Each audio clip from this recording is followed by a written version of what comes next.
please welcome to the TEDxSonomaCounty stage, Nolan Gasser. Okay, a quick show of hands. Who here loves music? All right, it's actually kind of a trick question since I can say with a fair degree of certainty that we all love music. We all may love different music. Some of you may love Miles Davis. Some of you may love Beck. Some of you may love Shostakovich. Some of you may hate Shostakovich. It's possible. But unless you have a rare perception disorder known as amusia, or you're just no fun at parties, chances are you are passionate about some kind of music. Now, why is that? What is it about music, more than perhaps any other human output, think of sculpture, poetry, politics, that makes music so universally beloved? We all love music, but why? Well, I am a lifetime musician. I'm a pianist, a composer, and a musicologist. And starting around 16 years ago, when I began working for a company that today is Pandora Radio, I began to confront this question head on. What is musical taste? Where does it come from? Collectively and individually. What does it say about us? And how can it make our lives better? How can we empower our musical taste for our own betterment? Well, a good place to start is to ask where music came from in the first place. Have we as a species always been musical? Where there were no smartphones back at the dawn of Homo sapiens, but there are some things that we know. The oldest surviving instrument is known as the Douillet babe flute. It's made from a bear femur, found in a cave in Slovenia, and dated to 60,000 years BC. Now, modern humans only go back to about 100,000 years, and we first successfully migrated out of Africa only around 70,000 years ago. So if we can find a bone flute in a cave dated 60,000 years, just imagine how many now lost instruments made out of animal horns or seashells are even earlier. And of course, before there were external instruments, there was the internal one, the human voice. And some anthropologists believe that before we spoke, we communicated by singing, so-called singing Neanderthals, to warn of danger, to court a mate, or to lull a child to sleep. Of course, when we speak, we do not do so in a monotone, but we go up and down like a melody. We go up for a question, we come down for an answer. So I think we can say, yes, we as a species have always been musical. Now, an interesting side question to this is, was music an adaptive trait? Did music help us evolve and survive as a species? Some would say no. Famously, Steven Pinker, a Harvard psychologist, called music auditory cheesecake. Tickles the brain, but not really adaptive. Some would beg to differ. The late, great Oliver Sacks, famed neurologist, in working with patients and the place that music had in their lives, said music must have played a role in our evolution. Who knows? I happen to be in Sacks' camp, have a few theories of my own, but I think in any event, we can all agree that there is something intrinsically musical about being human. But still we're left to wonder why. I mean, in some ways it's kind of strange. Music is just abstract sound, tone, rhythm, timbre. Why should it mean anything at all? Why does it move us? Where did our musical tastes come from? Well, in my work, I've identified three sources of our musical taste. The first comes from the realm of science, the physics-based properties of sound and our physiological reception to them. Going back to the ancient Greeks, we've known of the mathematical basis of the primary intervals, the octave, the fifth, and the fourth.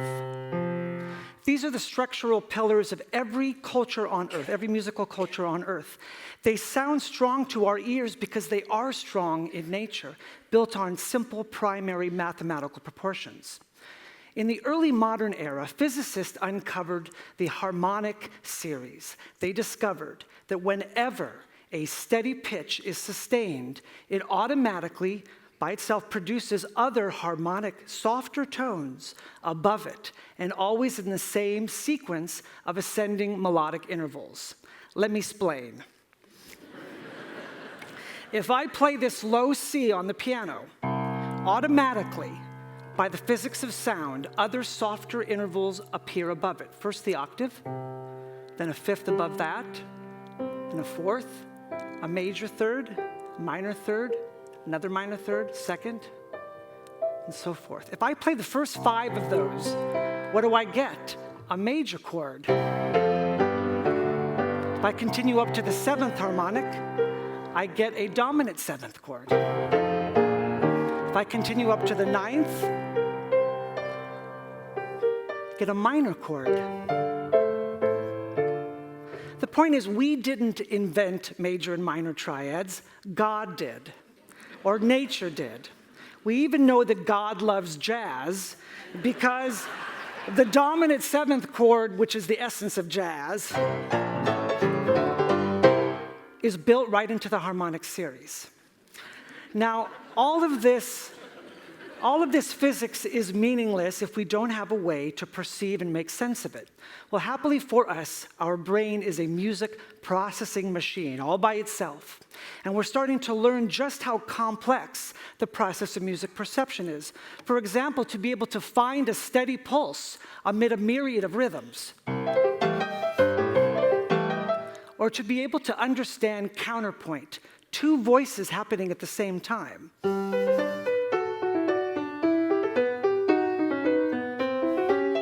Or to be able to distinguish the sound of a piano from that of a harpsichord or a pipe organ. Now,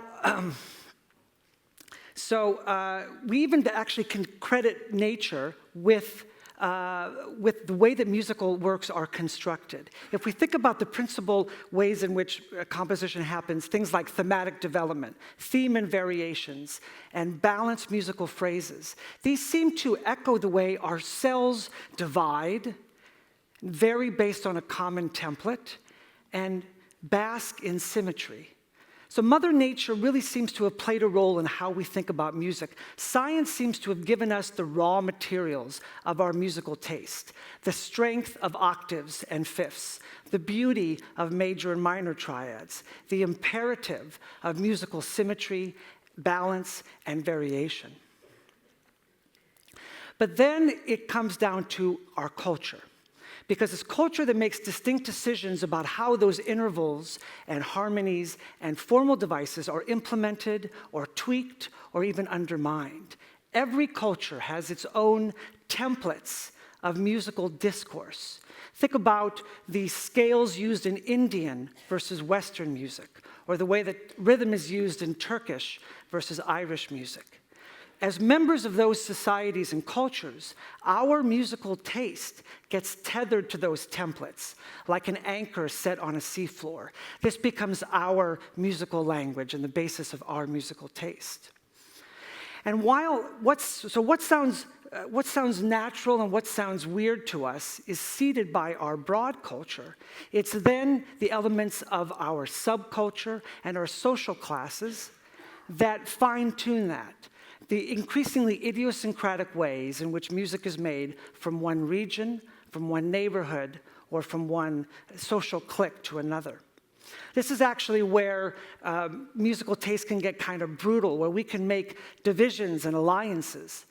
When I was in middle school, I had a very good friend. We had a lot in common. We both played piano, but he loved Kiss, and I loved Queen. And let's just say that we're not friends anymore. Now, of course, not everybody in the same music club or the same neighborhood or the same household loves the same exact music. And that's where the third source of our musical taste comes from, our individual psychology. Now, all of us are different. All of us are complex and often contradictory.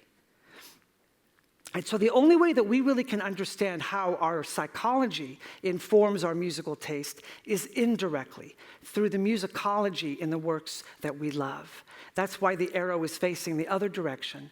And this is where my work at Pandora came in. As the architect of the Music Genome Project, I helped to create an analytical framework whereby all the works in a species of music, rock, jazz, hip-hop, electronica, world, and classical, could be analyzed and correlated in myriad ways in which the actual musicology takes place: melody, harmony, rhythm, form, instrumentation, and so forth.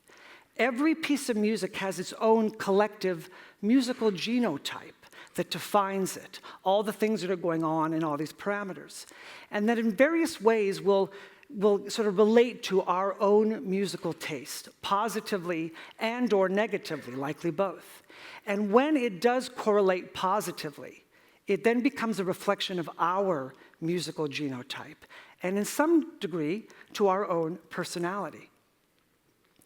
Now, over the last 20 years or so, science has come a long way to corroborate what the ancient and medieval, there we go, oops. The ancient and medieval philosophers intuited, that music is not just pretty sound. It doesn't just make us feel connected to a group, but it is a force, a power that can strengthen us.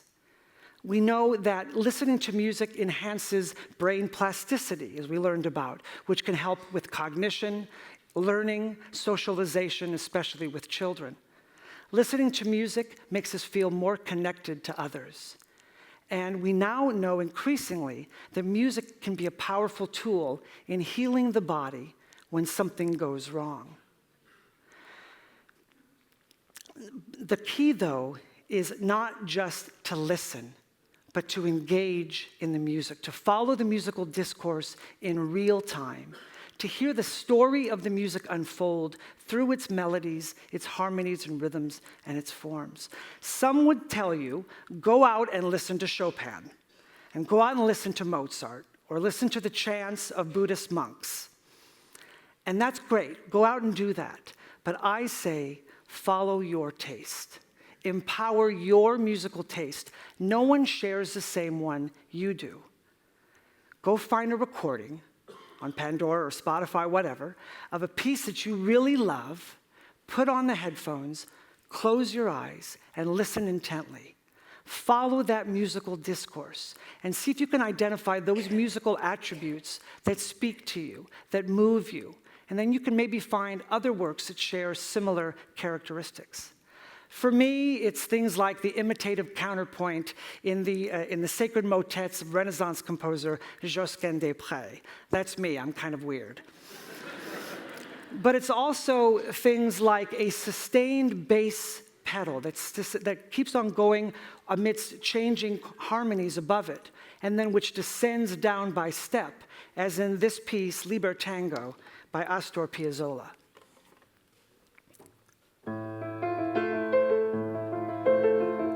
The harmonies change, but the bass stays the same.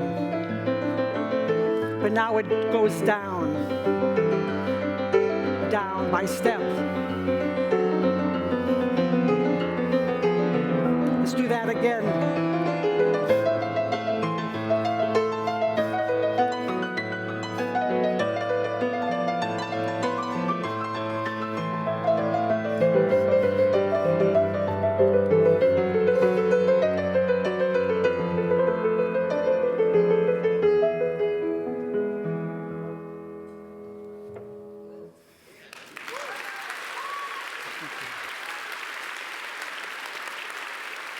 Thank you. In this ever more stressful world in which we live, we need to bolster our immune and our nervous systems with spiritual as well as physical sustenance.